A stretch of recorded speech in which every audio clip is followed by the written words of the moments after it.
আচ্ছা, সুন্দর ইংলিশ হচ্ছে বিউটিফুল, আবার ম্যাগনিফিসেন্ট মানেও কিন্তু সুন্দর। কিন্তু যখন আমরা ইংলিশে কথা বলি অথবা যখন কোনো সৌন্দর্যকে বর্ণনা করতে যাই, তখন কেন বিউটিফুল ওয়ার্ডটাই আসে, ম্যাগনিফিসেন্ট কেন আসে না?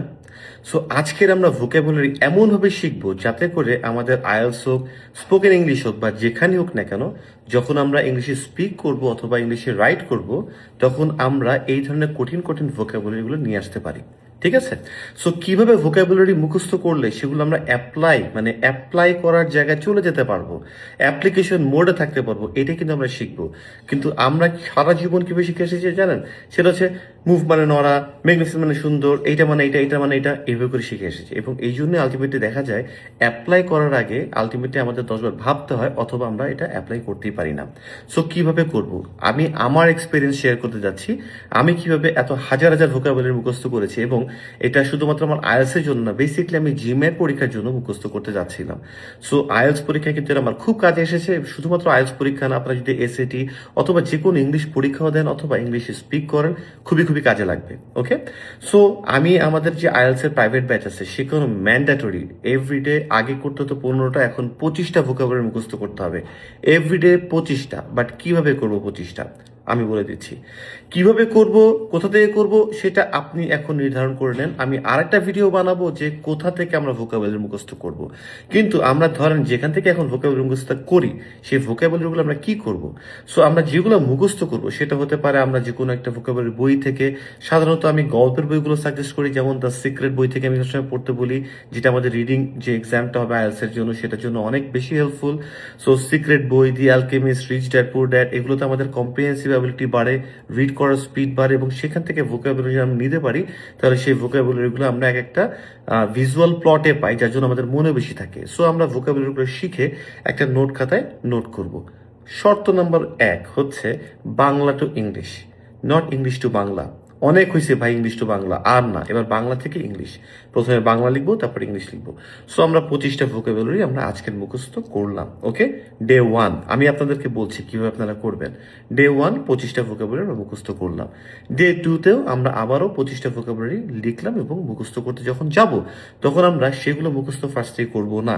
আমরা ডে 1-এ যে 25টা ভোকাবুলারি মুখস্থ করেছি সেগুলো বাংলা থেকে ইংলিশে আগে নিজেদেরকে ধরবো। যেমন ইংলিশের উপরে হাত এরকম চেপে রেখে অথবা স্কেল রেখে বা বই রেখে বাংলা বলবো, সাথে সাথে ইংলিশটা কি হবে এটা আনতে হবে। কারণ কি? কারণ হচ্ছে যখন আমরা ইংলিশে স্পিক করি অথবা ইংলিশে কিছু লিখি ফ্রি হ্যান্ড রাইটিং, আমাদের মাথায় কিন্তু বাংলা আসে। এবং আপনারা সবাই ভালো করে জানেন যে আমরা গ্রামারে কতটা পপুলার, কতটা ফেমাস। এবং আমি কানাডা থেকে নেটিভ ল্যাঙ্গুয়েজ থেকে সেকেন্ড ল্যাঙ্গুয়েজ শেখার ট্যাকটিসটা শিখেছি, যেটা আমাদের বাংলাদেশে কখনো শেখায়নি। আমাদের অলরেডি শিখেছে ইংলিশ থেকে বাংলা। সো বাংলা থেকে কিভাবে ইংলিশে শিখতে হবে, যাতে করে আমাদের নেটিভ স্পিকিং মানে যে নেটিভ ল্যাঙ্গুয়েজটা আসবে সেটা বাংলা খুব দ্রুত আসবে, এবং আমরা তাড়াতাড়ি ট্রান্সলেট করতে পারবো, যাতে ইংলিশে স্পিকিংয়ে আমরা ফ্লুয়েন্ট হই। সেটার জন্য বেসিক্যালি একটা ধারা আছে। এই জন্য বাংলা টু ইংলিশ এবং ভোকাবুলারিও তার বাইরে নয়। সো এই জন্য আমরা বাংলাটা দেখবো, তারপর ইংলিশটা ধরবো। তো আমরা দেখবো একটা, দুইটা, তিনটা করে। এখন 6 নম্বর ভোকাবুলারিটা আমরা পারলাম না। সো আমি যেটা করতাম সেটা হচ্ছে বিভিন্ন কালারের জেল পেন কিনতাম। সো সে একটা জেল পেন নেন, জেল পেনটা নিয়ে আপনি তার সামনে একটা স্টার মার্ক দিয়ে রাখেন। ওকে, আপনি এটা পারেননি।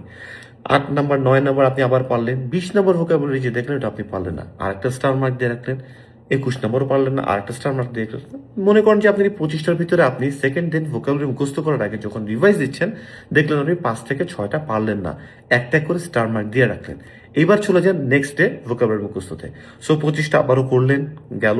থার্ড ডেতে আবার 25টা নোট হয়ে গেল। সো এইবার আপনি থার্ড ডেতে 25টা আবার ভোকাবুলারি মুখস্থ করতে যাচ্ছেন। এর আগে আপনি যে কাজটা করবেন, আবার ডে 1 নট ডে 2, ডে 1-এ যে 25টা ছিল সেটা আবার ধরবেন নিজে নিজে, বাংলা টু ইংলিশ। বাংলা হলে যে ইংলিশটা দ্রুত আমি আসতে পারি, কারণ আমার নেটিভ বাংলা আসবে। তো যখন আমি স্পিক করবো আইএলসে হোক, অথবা আমি ফ্রি হ্যান্ড রাইটিং লিখবো ইংলিশে, বা নর্মালি যদি স্পোকেন ইংলিশে করি, তাহলে আমার বাংলাটা আসবে, সাথে সাথে আমি ইংলিশটা আনতে পারি। তো সুন্দর দেখলে আর বিউটিফুল বলবো না, সুন্দর দেখলে এবার থেকে ম্যাগনিফিসেন্ট বলবো, কারণ সুন্দরটা মাথায় আগে আসছে। রাইট? সো এটা হচ্ছে গিয়ে বিষয়। আচ্ছা, তো আমরা যখন এইটা করব তখন দেখবেন কি জানেন, একটা প্রবলেম হবে। ডে ওয়ানে যে 6টা এর আগের দিন আপনি দেখেছেন, দেখবেন যে ওইটা হয়তো বা 2-3টা আবারও ভুলে গেছেন, কিন্তু নতুন 2-3টা আবার আপনি ভুলবেন। সো আপনি কি করবেন, যে নতুন 2-3টা ভুলেছেন আবার একটা স্টার মার্ক, একটা স্টার মার্ক, একটা স্টার মার্ক দিলেন। আর যেগুলো আগে একবার স্টার মার্ক দেওয়া ছিল, ভুলে গিয়েছিলেন, সেটার মধ্যে যদি কোনোটা ভুলে যান, ধরেন 2টা 3টা আপনি ভুলে গেলেন, তাহলে সেটার পাশে আবার আরেকটা স্টার মার্ক, তাহলে এটার পাশে কিন্তু 2টা স্টার মার্ক হলো। এর মানে হচ্ছে এটা আপনি দুবার ভুলেছেন, তার মানে একটু কঠিন। আর 2টা স্টার মার্ক অটোমেটিকলি পড়ে গেল আপনার প্রসেসে। এর মানে বোঝাই যাচ্ছে যে এটা একটু বেশি পড়তে হবে। সো আবার চলে গেলেন সেকেন্ড ডেতে, 25টা ভোকাবুলারি দেখলেন, এখানেও দেখলেন 4টা 5টা আপনি ভুলে গেছেন, আবার স্টার মার্ক। এবার থার্ড ডেতে আবার 25টা ভোকাবুলারি আপনি মুখস্থ করবেন। ফোর্থ ডেতে আবার যখন 25 ভোকাবুলারি আপনি মুখস্থ করতে যাবেন, তখন আবার ডে ওয়ানে আসবেন। তখন দেখবেন আবার যে 2টা দিয়েছেন হয়তো বা সেখান থেকে আপনার আর ভুল হচ্ছে না। আবার যেটা একটা দিয়েছিলেন আগে, সেখান থেকে একটা হয়তো বা আপনি আবারও পারছেন না। আবার নতুন করেও আর একটা ভোকাবুলারি হয়তো আপনি পারছেন না, মুখস্থ করেছিলেন কিন্তু আপনি মনে করতে পারছেন না, একটা স্টার মার্ক। আবার এমন হতে পারে যে একটা দুবার ভুলেছেন, ওটা আবারও ভুলেছেন, 3 নম্বর স্টার মার্ক হবে। 3বার ভুলেছেন, ওটা আসছেই না মনে, থার্ড একটা আরেকটা আপনার স্টার মার্ক বসে যাবে, শেষ। ডে টুতে আসবে, কোনোটাতে একটা, কোনোটাতে দুটো, কোনোটাতে তিনটা, তিনটা এটা তো হবে না, এখন দুটো। থার্ড ডেতে আপনি আবার 25 ভোকাবুলারিজ মুখস্থ করবেন, গেল এটা। এবার আসবেন ফোর্থ ডেতে, আবার 25 ভোকাবুলারিজ, কিন্তু আপনি মুখস্থ করার আগে আবার ডে ওয়ান থেকে আসবেন। দেখবেন কি জানেন, এবার ডে ওয়ানের অলমোস্ট সবকিছু আপনি পারেন, এটাই হয়ে থাকে। ডে টু এর হয়তো বা কোনোটাতে 2টা যে স্টার মার্ক বসেছিল তার আগে হয়তো বা একটা বসতে পারে, নতুন করে 1-2টা আসতে পারে, বাট এটাও দেখবেন অলমোস্ট অনেকখানি হয়ে গেছে। ডে থ্রিতে কয়েকটা আবার ভুলতে পারেন, কেবল নতুন করেছেন, আবার নাও হতে পারে কারণ ফ্রেশ মেমোরিতে আছে, তাহলে ওইটাও ঠিক আছে। এবার ডে ফোর মুখস্থ করবেন, যতগুলো ভোকাবুলারিজ আছে ডে ফোরের 25টা আবার করবেন। ডে ফাইভে যাওয়ার আগে আবার ডে ওয়ান থেকে স্টার্ট করবেন। এগুলোতে দেরি হবে না আর। এখন এখন দেখবেন খুব দ্রুত বাংলা দেখছেন আর মানে ইংলিশটা তো মনে পড়ে যাচ্ছে, দেখছেন মনে পড়ছে, দেখছে মনে পড়ছেন। আমি একটা বই পড়তে বলি, 5টা বইয়ের মধ্যে একটা হচ্ছে থিঙ্ক অ্যান্ড গ্রো রিচ। সেখানেও কিন্তু একটা খুব সুন্দর, মানে কি বলে এটাকে, যে সায়েন্স দ্বারা অ্যাপ্রুভড, সেটা হচ্ছে Karn memory and permanent memory. তার মানে হচ্ছে যা যা আমরা নর্মালি খুব রিসেন্ট মুখস্থ করি বা নেই, সেগুলো আমাদের কার্ন মেমোরিতে থাকে, কিন্তু বারবার করতে করতে করতে ওইটা যদি একবার পার্মানেন্ট মেমোরিতে চলে যায়, ওটা আপনি আর কখনোই ভুলবেন না। সো ডে ওয়ানের যেটা, যেমন আমি সেই 2015 সালে জিম্যাটের প্রিপারেশন নিচ্ছিলাম, সেই জিম্যাটের যে ভোকাবুলারিজগুলো ছিল, আমার ওয়াইফ যখন এখানে, সে এখানে যখন পড়াশোনা করছিলেন, দুই একটা ভোকাবুলারি আমি যখন জিজ্ঞাসা করি যে এটা মানে তুমি পারো কিনা, আমি সাথে সাথে বলে দিয়েছি। এবং আলটিমেটলি আমি নিজেও কিন্তু একটু একটু অবাক হয়েছি যে অত আগে মুখস্থ করা স্টিল আমার মেমোরিতে আছে, বিকজ আমি কিন্তু এইটাই ফলো করতাম।